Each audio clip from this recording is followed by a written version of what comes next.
Hello and welcome back to the channel. Today I'm getting an introduction to the new XPeng G6. What is it? Well, it's a competitor for the Tesla Model Y for starters.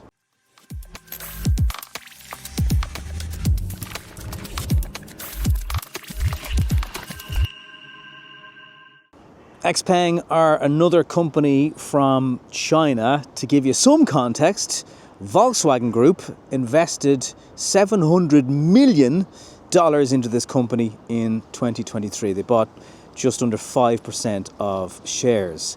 So when you look at it, it certainly has the dimensions, in fact the exact same interior wheelbase as a Model Y, and that is the car it is eyeing up essentially. So I will give you the price details towards the end of this video. This is it in black. There is a long range motor. We'll cover all that stuff as best as I can in a quick video. I will get a longer week-long test of this car. So on the front, very streamlined, an active air flap over the front of it, great drag coefficient, very slimline front daytime running light and headlight unit over the front of the car. This company is 10 years old. Last year they made almost 100,000 vehicles. They're going to launch in Ireland and the UK and kind of closer around Europe over the next few months. They're established in some markets already. You should get a fairly good idea of the side profile of it by looking here. Very kind of swooped into the roof, then into the back of the car. There's a fiery orange, I think is the name of it, which looks very nice. I mean, it's classy in black, but it's probably a car that will hold a bright colour also. Massive panoramic glass roof inside this vehicle, which actually, if you're sitting too far forward in it, you don't even get a sense of how big it is, because it is just massive. Now over the rear, it's a bit of a Porsche vibe over that. Let me know if you agree. There's your G6 badging. Red strip across the back. Cameras, don't talk to me about cameras. This car has 26 different sensors on it. It has a brilliant 360 overview camera that comes on when you change lanes in the car, as well as everything else. So that's the exterior idea of the car. They are the 20-inch alloys, which are sitting on Michelin tires from the factory. Get these flush door handles, which you can operate from the app as well. Here's more of the safety cameras on board the vehicle. So you can get an LFP battery, lithium iron phosphate, which essentially enjoys more charging to 100% if you like to do that in your car. And then there is an NMC nickel manganese battery also available. The range of the standard car is 435 kilometers, 570 kilometers on the longer range battery. On the battery size, 66 kilowatt hour and 87.5 kilowatt hour are the different battery sizes, and that also will affect the performance. So you have 255 brake horsepower or 280 brake horsepower depending on the size, and then the charging speed on the standard car, 215 kilowatt charging speed or 280 kilowatt charging speed. And with that in mind, XPeng say you'll get in and out of public charging 50% quicker in this car compared to loads of their competitors. Boot size on the car then, 571 litres or 1374 if you fold down the rear seats. Now on the seats you can adjust the angle of these a lot, so when they're upright like that you've got a fairly big gap between the parcel shelf and this. Lots of things to sort out in the back of the car, including a 12 volt charger. Upgraded sound system, gets a sub into the boot. There's no frunk, but you do get some space down here to house your charging cable. And again, 571 litres into the boot. Opens quite wide. Obviously the aperture is pretty big because you have that lift back tailgate, which is electrically operated. There's NVIDIA chips inside this car for processing. Now today, as I film this, the share price of NVIDIA hasn't been great, but it's just interesting to see it on paper if you're into that kind of tech side and chips and all kinds of devices that are inside this car. It also has vehicle to load as standard. What is that? If you're not sure, essentially if you have this car fully charged and you get a power cut, like lots of us have been dealing with, you can plug in a tiny adapter and then you can use this car as a power bank. You can use it to boil a kettle, to power your router, to get you back online, to work from home. Very handy feature, standard on all versions of the car.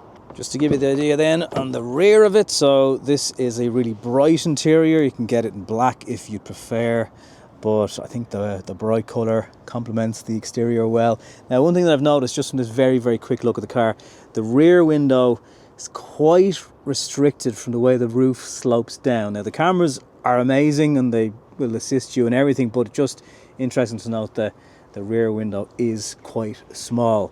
And also depending on the way you angle the seat, so if you do want to tilt it back, and you can do that with this little handle down here, it means that your armrest might be at a weird angle depending on what way you have the rear bench sloped. That's where the nicely dampened cup holders pop out. Interesting to note that the feeling of this material, animal free but lovely, really plush, comfortable seats. Totally flat floor as well on this 2.0 platform that the vehicle is on. Port options for USB-C going on down here, and when you're sitting back here, a good view of the cabin. Doesn't feel anyway claustrophobic. This panoramic glass roof, absolutely massive. Plenty of space as well for your feet and knee room, and plenty of interior height space as well. I'm 5'10", but taller passengers I don't think are going to struggle back here with head height either. For those of you watching this in Ireland, there's going to be 3 dealerships, 2 in Dublin, 1 in Cork in the next 6 months, and then 6 dealerships around the country in the next 18 months. XPeng also say they were the first company to launch fully autonomous driving.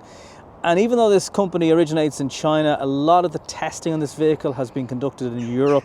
So it's been tested on European roads, our motorways, probably a lot of it in Germany, but I'd still rather a car tested this close to home in Germany than somewhere so far away that really different cultures, different road rules, all that stuff. So good to see that it has been developed quite a lot in Europe. Just looking through the windscreen there, you can see the XPeng logo just peeking through on that floating screen. We'll take a look inside the vehicle now. So as is the case in lots of modern cars these days, they're going for the minimal look, which is just kind of en vogue these days. So you have this very large screen. It doesn't rotate or move around a la BYD. Here are 2 50-watt charging plates, and they have huge cooling fans that keep your device cool when it's charging. I've never seen something that powerful for air. 2 cups, quite small in there for space. This is your armrest, which isn't small. There's loads of space down there. Obviously don't need to tell you, but the plushness continues on the seats up front here. Now the steering wheel, as you know, has 2 buttons on either side. You can customize what they do, but also you can do simple things like turn the aircon temperature up and down from here.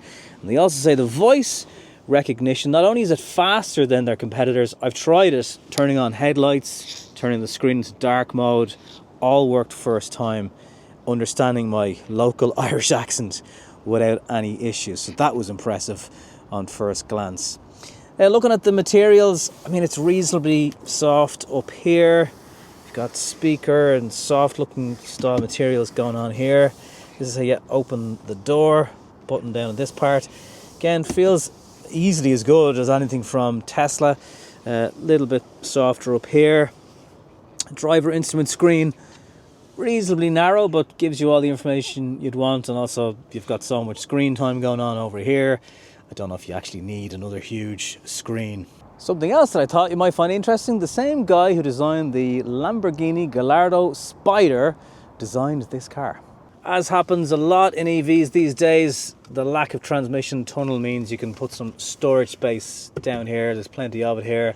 12 volt, 180 watt max down there, and a USB-C and a USB-A charger, which I thought is interesting in a car full of AI and NVIDIA chips, but they're still including USB-A for people, I suppose, if you don't want to get stuck. If you're going to be towing in your XPeng, if you're going to be buying one, 1,500 kilos towing for brake, then it'll take 75 kilos on the top if you like a roof box. Again, I do need to spend a lot more time with the amount of tech that's in this car, but just to give you a quick overview of some of the interior and the screens and how they work. Starting with something I think is deadly. So if you go into some of the function settings, and again, I'll show you this in the more in-depth video, but basically, let's say you have some of your widgets here. You can hold them down like you would in your smartphone and move them down here. So your favorite button, whatever that is, it could be Spotify, it could be the access to the cameras, that will always live down here. Speaking of those cameras, I mean, look at that. The quality is amazing. And you have a camera view from underneath the car. So if you're driving through a car wash, for example, you're trying to line up the wheels in the grooves, that would be very easy to do in this car. There's obviously integrated CarPlay. You get this as one of your default views when you're driving, so it can monitor all the different surroundings, very like Tesla, to be fair. The aircon seems to be quite easy to use. As I said, you can adjust it in the driving steering wheel buttons. This is some of the settings. So you've got eco modes, sport, individual, power steering, the brake feel. You can have your regen on X pedal, which would give you kind of one pedal driving. Virtual reality assist, driver assistance. This is where you turn on and off a lot of your safety things. All of these safety features come as standard. Doesn't matter what model of the car you get. And they also say it has best in class self-parking. So again, I'll give you an idea of that when I get a longer piece of time with the car. This is how you set up your charging, low temperature preheating if you want to get a fast charge. Also a handy shortcut if you swipe down here. This also brings you to more of the settings, so turn this off with your overspeed alarm by swiping down and getting into it very quickly. You can open the boot from here, adjust your mirrors from here. Some people will find that frustrating, but because you can swipe it down, it does make it a little bit easier in terms of how you access these things, the side mirror adjustment. And again, if you've driven a Tesla, and I'm sure they're going to look to get some conquest sales from Tesla, you'll be able to navigate this very, very easily. And I like that you can open the charging port at the touch of the button. There it is popping out, and then you close it again. Deadly. There's also a Big Brother style infrared camera keeping an eye on you down here. It's kind of par for the course these days. So I suppose just looking around, does it feel as good as BYD? Yes. Does it feel as good as Volkswagen? Possibly better in some cases on some of the materials they've used. Not on all the cars, not on all the specs, but certainly nothing wrong with it. Probably hard to get this on camera, but you can see the laminated thermal insulated glass. Perhaps as I get a little bit closer to this, again, it's quite hard to get it on the camera just with the light, but basically there's kind of a split on the glass here. So again, stuff that you don't really get in cars as standard at this price. So on that note, prices in Ireland for the standard range G6, the 66 kilowatt hour battery, the 435 kilometer range, the 215 kilowatt charging with the 255 brake horsepower, €42,000. For the long range, which has the 87.5 kilowatt hour battery, the 570 kilometer WLTP range, fast charging of 280 from that 800 volt charging architecture, 280 brake horsepower. It's €49,440, which is the price after the grants, after all the government assistance and all those bits. But it is a car that is going to be cheaper than the Model Y, and in some ways better for a lot of people. One of the most significant points of that is the fact that when your time is up with your G6, you'll be able to go into a dealer and trade it in. And the reason I'm pointing that out is when you go with your Tesla back to Tesla in 2, 3, 4 years, they will take it off you, but they'll trade it out to a trader. They don't have a retail market for used cars. Much like BYD, you can bring this car to a dealership in Ireland and trade it in. It's the same distributors from MDL on the Long Mile Road, who have a long history in Ireland when it comes to Mercedes, Volkswagen Group in the past, and many other brands. So you have that accountability where you know you'll be able to trade in the car. It has a 5-star NCAP safety rating, the usual standard warranties of 5 and 8 years on the battery. And one thing that caught my mind today, so you can plug in your games console and view it on the screen, that's fine. But if you want external games, they're going to charge you between €1 and I think it's $5.99 for a higher premium pack per month that you can use in the car when you're charging. It'll also let you watch Apple TV and Disney Plus and YouTube on the screen when you're charging also. And there's a meditation mode which you can use to just help you relax when you are charging, and a lot of people say it actually works really well. So rather than look at my head all the time, I decided to just switch the camera around to what I'd normally do, just again because this is the first look at the car, just to show you how it kind of operates, how it behaves. There's the 360 overview camera, which is very good. The steering wheel is actually really wide, so it's not quite flat bottomed and flat topped, but just a wide steering wheel.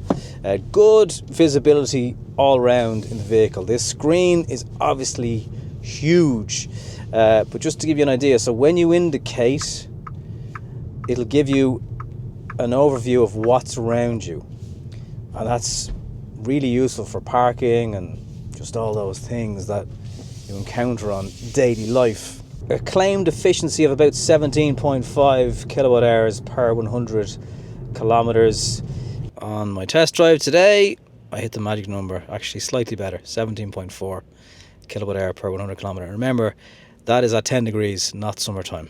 There is a standard and a sport mode, just to give you an idea of how the voice control works. So press this down. Hey. Sport driving mode. The sport mode is turned on. Straight away, everything gets a bit more jerky, jumpier. You get a bit more urgency to the accelerator. You obviously hear that loud whoosh, and you get a sport sign down here. But hey, normal driving mode. So do that. The screen's all turn white. Now, my preference is dark, but hello. Dark mode. Night mode is on. They'll go black. Hey. Headlights on. Low beam headlights are on. So, as you can see, it's meant to be faster than a lot of competitors, but it certainly works really well. I'm impressed. All these shortcut buttons stay down here, so if you want to access those features, you can do that. As I showed you, there's so much going on.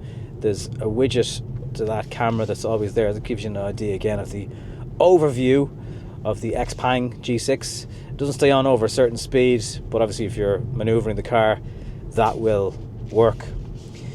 Multi-link rear suspension, so it's firm on these large 20-inch wheels, not overly firm. It copes well. It's got a better setup than the Model Y. It's not as harsh. The suspension seems to be knowing what it's doing just a little bit better. Obviously you get stalks in this car. They got rid of them in the Model Y and or in the Model 3, and now the new Model Y was unveiled last week. Huge interest in that car obviously again. I'm sorry to disappoint the Model Y fans and owners out there, but this has a much better suspension setup. So there's not a huge amount of physical things to be messing around with. A lot of it is obviously built into this screen. There's the overspeed alarm that you can turn off if you're going a couple of kilometers by accidents. You can also set up profiles that, for example, the rear child locks will always come on the car when a certain driver is driving it. That works nicely. It might be something you don't change that often, but you can if you like. If you're interested in your tunes, and you can set up your own login for Spotify so you're not using a device. There's the mindfulness space, sleep space, so you can say where you want this to be on. Can you meditate and activate your mindfulness when you're driving? No, it tells you to put it into P so you don't fall asleep. There's also sentry mode. So again, you will have seen this in Tesla, and if something knocks into your car, someone stands at your car for longer than 10 seconds, it will record on the DVR 45 seconds before and after, and you can access this through your phone. It'll give you notifications if you want, if someone hits off your car in a car park and such things. Like the way you can swipe across there, again, very Tesla-like. You can see the cones and everything, and then your nav over here, and it will tell you if there's cameras, speed cameras coming on here. The same top display here. It really is like they have cracked open a Model Y and said, right, what can we do? Can we at least match it? Can we in some cases make it better? Right, let's call it a G6. The way it flicks between different cameras there, and the resolution, it's not nighttime but daytime resolution there, very impressive.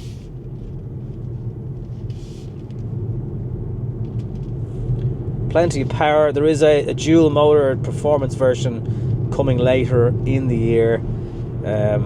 It's only a brand new car, so I can't really talk about grip on the tyres.